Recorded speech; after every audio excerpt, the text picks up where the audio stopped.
నమస్తే, మీ పేరమ్మా? అన్నంరెడ్డి పార్వతి అండి. ఏం చేస్తుంటారమ్మా మీరు? ఇక్కడ మార్కెట్లో మార్కెట్లో కొట్టు ఉంటారు. కొట్టు ఏంటమ్మా, ఎక్కడ మీద అసలు ఏ గ్రామం? ఇదేనండి, ఇక్కడ బ్యాంక్ కాలనీ మంగళగిరి నియోజకవర్గం. మంగళగిరి.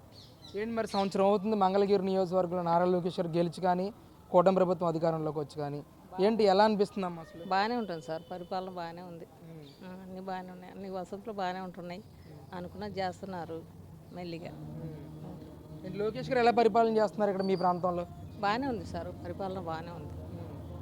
అందుబాటులో ఉంటున్నాడా మంగళగిరి ప్రజలందరికీ? ప్రతి ఒక్కరికి అందుబాటులోనే ఉంటున్నారు సార్.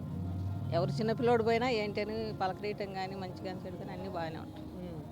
అంటే ఒక సీఎం స్థాయి కొడుకు 2 శాఖలకు మంత్రిగా పనిచేస్తూ ఉన్నాడు. అసలు ఆయన ఉన్న బిజీ షెడ్యూల్లో మంగళగిరి ప్రజలకు ఎవరికి అందుబాటులో ఉండడు, రేపొద్దున అధికారంలోకి వస్తా అని చెప్పేసి పెద్ద ఎత్తున ప్రచారం చేశారు గతంలో.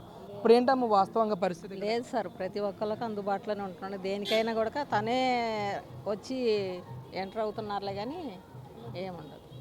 అన్నీ బాగానే ఉంటాయి, అందరికీ అందుబాటులోనే ఉంటున్నాడు ప్రజలకి. బాగానే ఉంది. ఎలా చేస్తున్నారమ్మా, ప్రజలందరితో కూడా ప్రజా దర్బార్ నిర్వహిస్తూ ఉన్నారు కదా, ప్రజా సమస్యలు పరిష్కారం అవుతున్నాయి అందులో? ప్రజలంటే మన మనిషి మనలాగానే ఉంటున్నాడు, కలిసిమెలిసే ఉంటున్నాడు సార్. ఆయన అందరితోనే బాగానే ఉంటున్నాడు, ఏం పర్లేదు. అంటే హైదరాబాద్ వెళ్ళిపోతాడు గెలిచిన తర్వాత ప్రచారం చేశారు. ఊరికి ఏదో చెప్తుంటారు, కాని వాళ్ళు కాని మాటలు చెబుతుంటారు. అవన్నీ మనం పట్టించుకోకూడదు కదా, ఆయన చేస్తున్నాడో చేయలేదని మనం గమనించుకోవాలి అంతే. మరి అంటే ఆయన ఇక్కడ గెలిచిన తర్వాత ఏమైనా మార్పు గమనించారా మీరు మీ మంగళగిరి నియోజకవర్గంలో? బాగానే వచ్చింది సార్, మార్పు బాగానే ఉంది.